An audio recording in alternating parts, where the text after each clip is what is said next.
Critics say the governor needs to improve his plan to combat another deadly meningitis outbreak. State House reporter Christine Lee explains the effort to tighten legislation to prevent another health crisis. At the beginning of the year, Governor Deval Patrick proposed legislation that strengthens oversight over the compounding pharmacy industry. But critics point out that money for additional pharmacy inspections will be hard to find. They further argue that there's no way to regulate compounding pharmacies licensed out of state.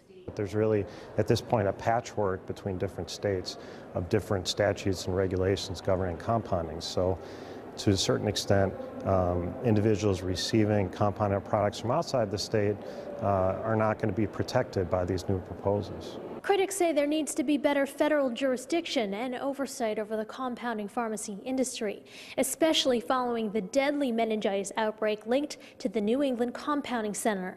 Late U.S. Senator Ted Kennedy fought for many years for tougher regulations. He was ultimately defeated by the lobbyists who brought a lot of pressure to bear.